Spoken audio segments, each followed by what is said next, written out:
Hi, my name is Sharon Betters, and you are listening to a Help and Hope resource produced by Mark Inc. Ministries. If you visit markinc.org, you'll find lots of stories like this one in our Help and Hope audio library. I am so excited to introduce to you a woman who is going to share her story of raising a child with special needs. And so this conversation is part of our miniseries that offers help and hope to families who have children with disabilities. Sue New is mother to 3 sons, and today I'm asking her to reach back into the beginning of her journey with her son Joseph, who was born with Down syndrome. But the Down syndrome diagnosis was only the first diagnosis that turned the lives of Sue and her family upside down. I'm eager for you to hear Sue tell her story in her own words, because her journey, though challenging, is filled with hope and peace. Sue, welcome. Thank you. I would love for you to tell our listeners a little bit about your family. As you said, my husband, Gene, and I have 3 sons. The oldest is 25. The second one is 23. And our youngest, Joseph, is 21. And he is our son with special needs. When your son Joseph was born, your third son, and I remember when our third child was born, he was just about the easiest child in the world. I think because I was relaxed and wasn't nervous as a new mother anymore, and I've heard other parents say that. But when Joseph was born, things were a lot different than the births of your other 2 sons. Can you tell us about that? Sure. The pregnancy was good, easier than the first 2. And Joseph went full term, but a day or 2 after his due date, I could feel that he wasn't moving inside me. And eventually that day, I had an emergency C-section, and we didn't know if he was going to make it. There had been a lack of oxygen. So it was a traumatic birth. Shortly after his birth, they took a picture of him and they let us see him. But they whisked him off to another hospital that had a neonatal intensive care unit, a NICU, because they could give him better care. How did you handle that separation? I think I shut down. I was in shock. Also, I was medicated, which added something to my confusion and shock. There was a student nurse who was assigned to get me to talk, and I did not want to talk to her. It was a scary time. When you had all those fears welling up inside of you, how did you process that? I mean, what helped you to, just to face those fears and to wait for word about your son? I think the first night that I was in the one hospital and Joseph was in the other hospital, our pastor came by and he gave me some music that included children's songs of Bible verses. And one of those was Psalm 139. For you created my inmost being. You knit me together in my mother's womb. I praise you because I am fearfully and wonderfully made. Your works are wonderful. I know that full well. And when I heard those words from scripture to music, I sobbed. I realized God had this in control. He knew what was happening. He had made Joseph, and that really helped me to relax and not fear as much, although, of course, I was nervous about how things would go. Oh, of course. And I love that something that really was just such a simple, thoughtful gift from your pastor had such a profound impact on you that these many years later, you remember that. You remember that, how God used that song and those scriptures. I often think about encouragement, that we sometimes make it very complicated. It's hard sometimes, but it's often very simple. And probably your pastor didn't even realize how profound that was for you, but the Lord used it in a beautiful way. When you were waiting for news about Joseph, when did you know that not only did your son have Down syndrome, but had also experienced brain damage before birth?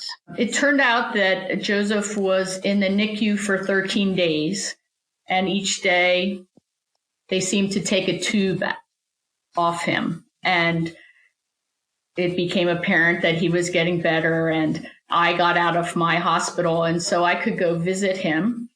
On the day that I got to hold him for the first time, of course, I was thrilled. My mom and I were there together, and then we went home. And then Jean visited Joseph after work and found out that Joseph had Down syndrome. So when he came home, I was excited because of having held Joe, and Jean was sad because he had found out this information and had to share it with me. But as it turned out, we were so happy that he was alive that we focused on the Down syndrome less. I had not had the testing beforehand because it didn't matter. We were going to keep our baby. So it was a surprise, although I was almost 38 and Jean and I had talked about the possibility of having a child with Down syndrome. So the first time you were able to hold your new little baby and that he was surviving was an incredible gift. But then that same day, you find out that he has Down syndrome. Your husband tells you that he has Down syndrome. But then what other diagnosis did Joseph have? Well, during his stay at the hospital, they found out that he had had brain damage, but we didn't know what that would look like. And so we sort of had an idea of what the Down syndrome might look like. And so we concentrated on that. Then later on, some of the results of the brain damage started to show up. Joe had had some seizures in the hospital, small, little, tiny seizures that I didn't even see. But we thought they had gone away. But by the time he was 1, he was seeing the neurologist because of more seizures.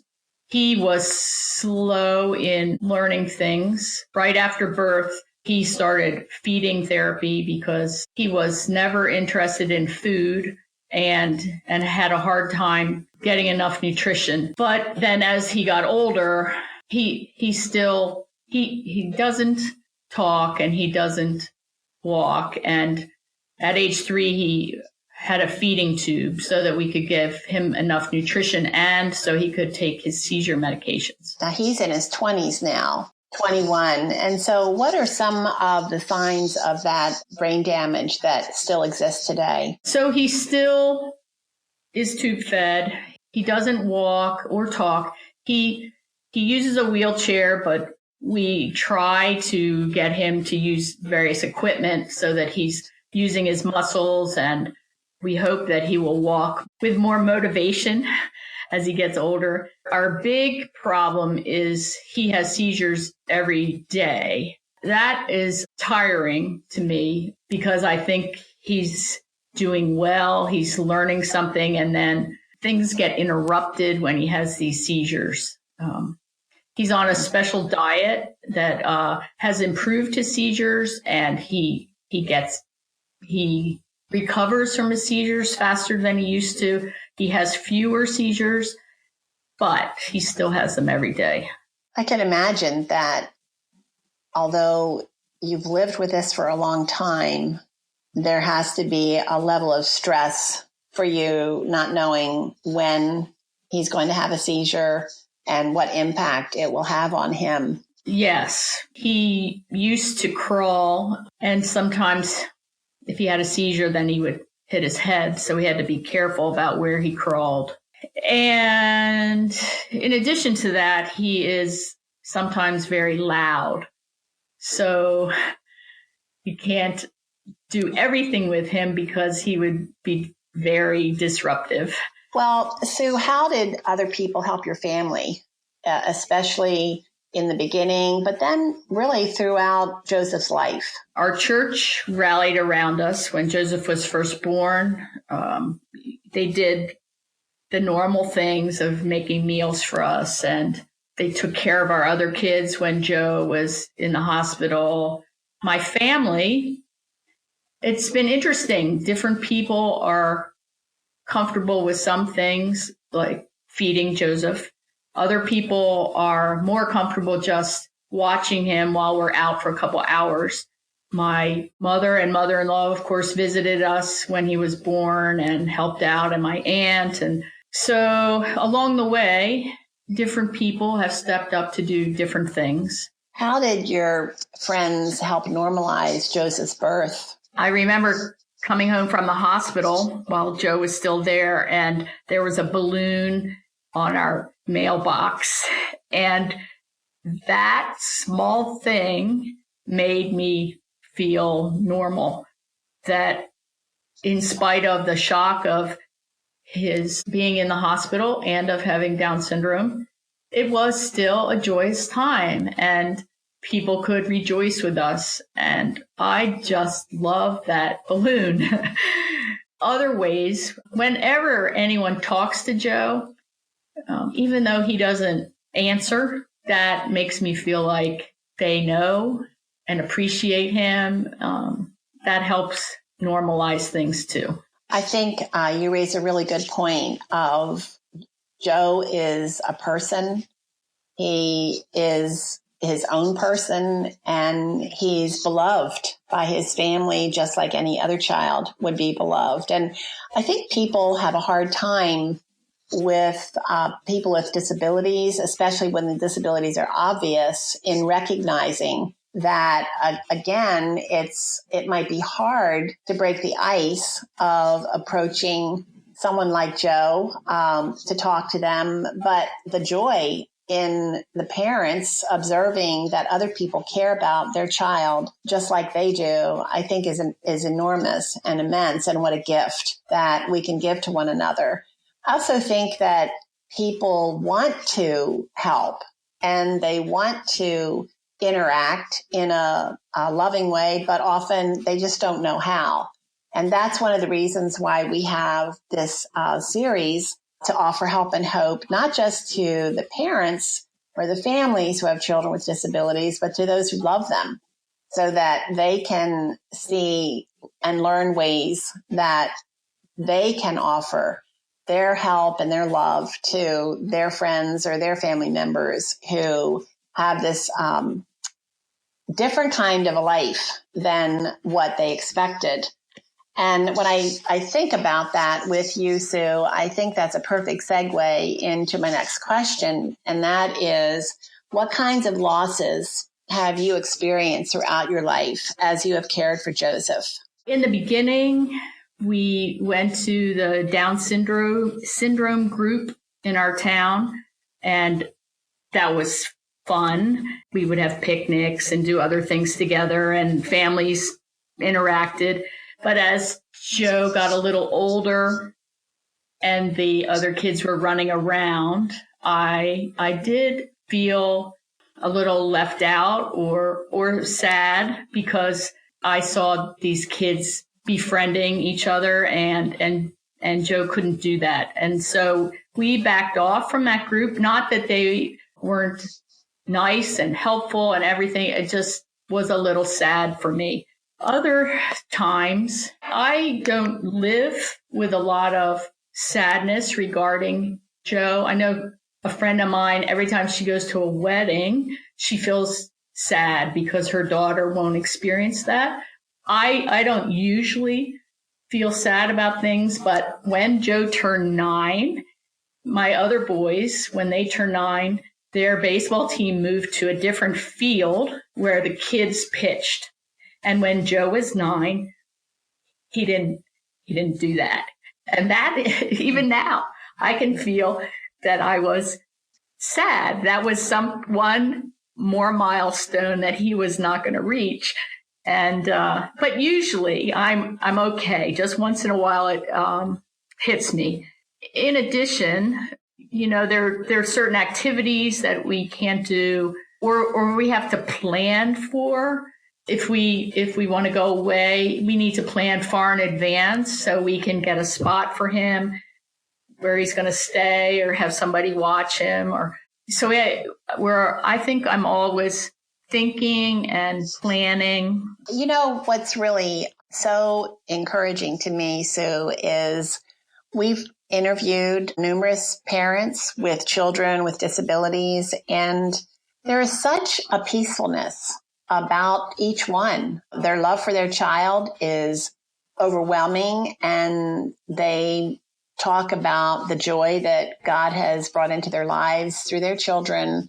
I mean, I don't hear anyone whining or complaining about where they are. And I think that could be very encouraging to parents who are just starting out on this similar pathway, to know that it's hard, but there is strength and there is joy and there is fortitude for the journey. You do what you have to do. You do what needs to be done, and you're doing it for someone that you would give your life for. I appreciate that you have to really reach to tell me things that are losses because you don't look at them that way.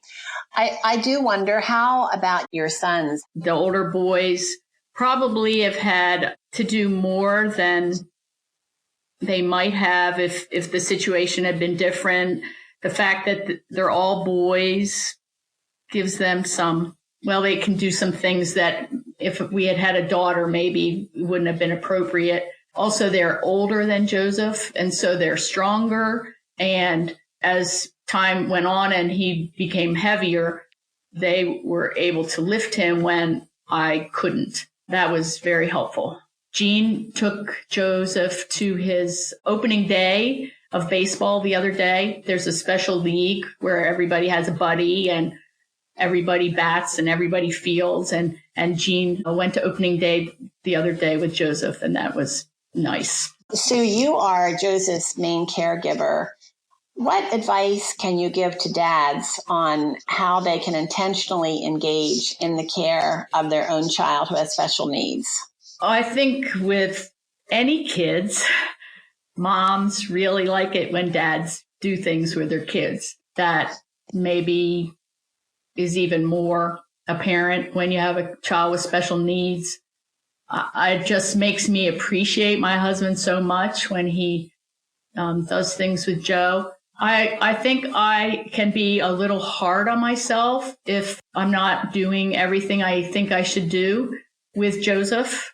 And my husband can give a little perspective on that, point out what I am doing or that I'm doing just fine. I think the father giving praise to the mom, to his wife, is very helpful. Jean does a lot of manual stuff. I don't know what you call it, lifting or moving him, and that is very helpful. How about what can a dad do to encourage the mom to take care of herself? If you think about when your children were newborns and how tired your wife was and how tired you were, just stepping in and taking care of the child, whether he or she is a newborn or as Joseph is 21. One time when Joseph was in the hospital, my husband got a hotel room nearby for us for one night. I can't tell you how nice that was and how special, and allowed me to relax. And well, I really appreciated him. And I think that was one small way of safeguarding our marriage, reminding each other that we're taking care of our children, but we also need to safeguard our marriage. Jean also encourages me to go out with friends or I go to a chiropractor, things like that, to make sure things are as good as they can be. What are your days like with Joseph now? Joe is in his last semester of school. Kids in his class get to go the school year of when they turn 21. So his bus comes at 6:30. We get up around 5:15, and he has two sets of medicines that he gets, make up his formula and divide it into 4 for the day. We get him dressed and make sure all of his daily needs are taken care of. And then he goes off to school and comes back around 3:30. But if it's a weekend, we get up later, which is nice. And then he has another feeding around 11, and then a feeding around 3:30, and then one in the evening. And in the evening, he also has more medicine. And so all of this is tube feeding. And Joe can't take care of any of his daily needs without help, but he can bear weight when we move him from his wheelchair, and that's helpful. We have to think about where we're going and when we'll be there, and if we need to take his food with us, we need to have extra clothes just in case. And then there are the fun things, and then some of the things we're trying to work on with him that can sometimes feel like I have a lot of juggling to do. One more thing in the air. We try to get him to stand. Sometime during the day, he also stands at school. I like to try to have him sit in place, practice that. We do have a home health aide who comes at 3 on weekdays, and I help her to get him in his shower chair so the days can be full. And as I'm listening to you talk about all of the tasks that Joseph requires just to get through a day, how do you stay engaged with other people? Like, do you have a community that you interact with on a regular basis? I would think that you're exhausted and tired. So how do you push yourself to keep on connecting with other people? Well, since I get energy from being with other people, I do make that a priority. I have friends who've been friends for a long time. We try to get together. We try to talk. We're in a fellowship group at church that meets a couple times a month, and Joseph can go with us. I have enjoyed ladies' Bible study, and sometimes Joseph can go to activities, and sometimes Jean will watch him or Joe will be at school. I think I've gotten to do a lot of things, partly because they do give me energy. In addition, I go to a mom support group. It meets on a Friday morning once a month, and that is wonderful. We usually have a little speaker, and then we talk and we laugh and we cry, and everybody there, although the children have different disabilities, everybody understands what's happening, that you're working hard, that sometimes it's difficult, and we always try to end with something good, a win, so that we leave there knowing that things are okay.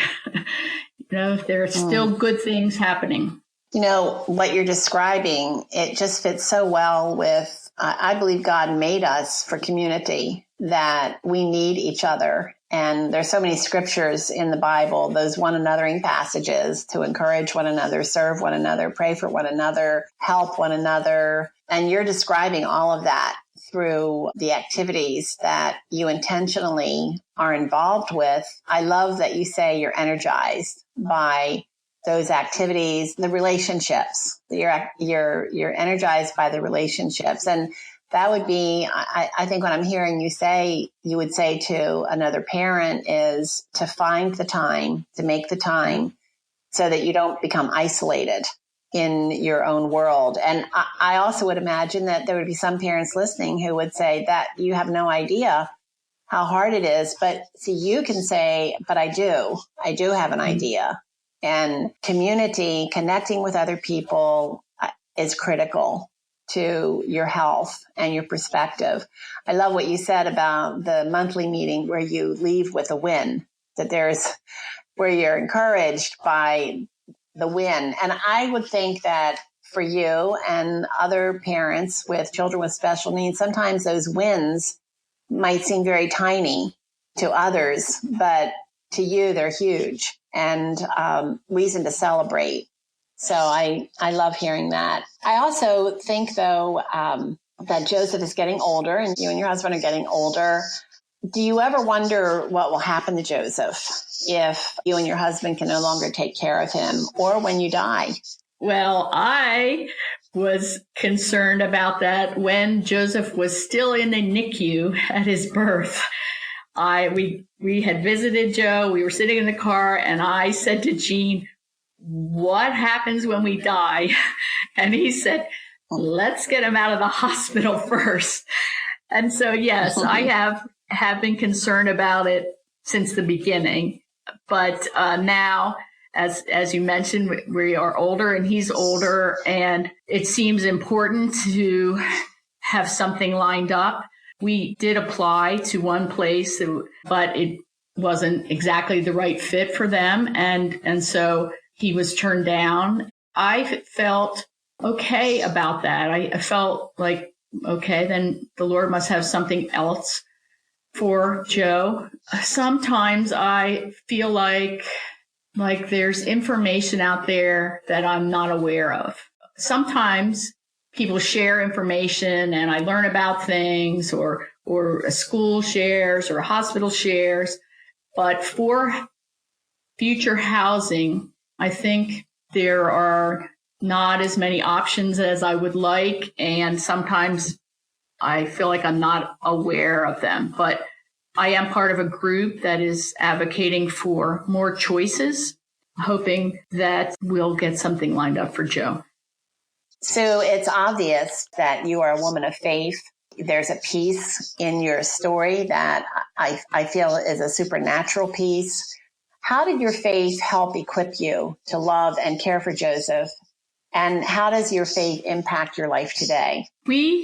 I locked into right away, when Joseph was still in the NICU, that God still loved us. When I asked the question, why us? My answer was, why not us? So right from the beginning, I knew that God was in control and there was a plan.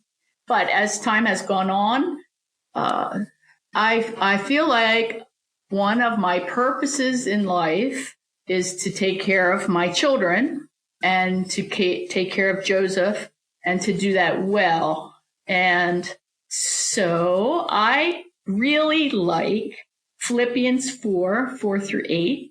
Rejoice in the Lord always. I will say it again, rejoice. Let your gentleness be evident to all. The Lord is near.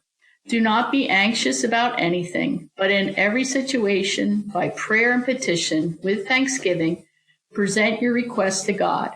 And the peace of God, which transcends all understanding, will guard your hearts and your minds in Christ Jesus. And then the next verse is, finally, brothers and sisters, whatever's true, whatever's noble, whatever's right, whatever's pure, whatever's lovely, whatever's admirable, if anything is excellent or praiseworthy, think about such things.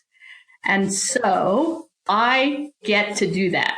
And I get to do that in all walks of my life. But with Joseph, I maybe have a better picture of that, or it has a deeper meaning. I don't know, but it's part of my job with him to do those things. So speak to the mother who is caring for a child that is always going to be dependent. It's likely that she's fearful, especially if she's just starting out in this journey. She probably feels alone. She doesn't know where to turn for help. Can you share one or two practical things that she can do today or soon to help alleviate those fears and find help? The first thing is to pray. I've already talked about that. God knows your situation. He loves you and your child more than you could know. You can tell him you're scared or mad or sad, and you can ask him for help. And included with that, I would say, get into a church that will support you. Your church that you attend now will also have a learning process as it deals with your child. And maybe there are other churches in your area that have ministries that you can take advantage of. The second thing is to fill out the paperwork. I am overwhelmed by the amount of paper that I get. I have to fill out or I receive after an appointment. However, if you want help from the government or from a school or from a church ministry, you want them to take care of your child in the best way possible. And that means they have to have information. And even if the paperwork is a pile of 18 pages of forms to fill out, I encourage you to fill them out, because once it's done, then you don't know how many things might open up to you just because they have the information that they need. And you don't have to do it all at once, a few questions a day, and eventually whatever it is will get done. It has made a big difference in getting a little extra help for Joe. So I know that you have been very proactive in Joseph's life, looking ahead and doing intentional things so that you would have a place for Joseph even now that he's turning 21. Why don't you tell us about that? He turned 21. He'll finish school at the end of July, and he is lined up to attend a day program in September. It's a 9 to 3 program, and it's with folks who are very similar to him. And we found out about it a long time ago and went for a tour when he was 15. And so we've been on their mailing list since then. They said it's a little early, but welcome. And so then we went to a fundraiser, and we've gone on a couple more tours, actually, with somebody from Joseph's class. And then as a part of the application process to go in the fall, we had to go on another tour. And so they sort of know us, and they knew that Joseph might be right for their program a long time ago. And I think that was helpful, first in encouraging me that there were places for Joe and that I had done something proactively for his future. I'm also remembering that when Joseph turned 14, his school reminded me that there was going to be a transition from being a minor to an adult at 18, and then at 21, he has to have adult doctors now, and so there's this whole process of change of. We had to apply for guardianship and things like that. And although it seems far away when they start talking to you about it, I encourage you to listen to what they say and to try to do each thing that they say so that when the time comes, you'll be ready. You have been listening to a conversation with Sue New and myself, Sharon Betters. This is a resource that is designed to offer help and hope to hurting people, that is produced by Mark Inc. Ministries. You can hear more stories like this when you visit us at markinc.org. I have no doubt that someone who is listening to our conversation has been encouraged by Sue's journey, by the peace that she has experienced throughout the past 21 years of raising her precious son, Joseph, who was born with Down syndrome and then experienced a brain injury during his birth. We're praying for you. We're praying that you will be encouraged to learn more about the faith that has sustained Sue and her husband and her family. And if you have questions, you can contact us at markinc.org. Just go to our website, and there is a link there where you can send us an email. Go to markinc.org, where you will find many more resources that offer help and hope to the hurting. Thank you for listening.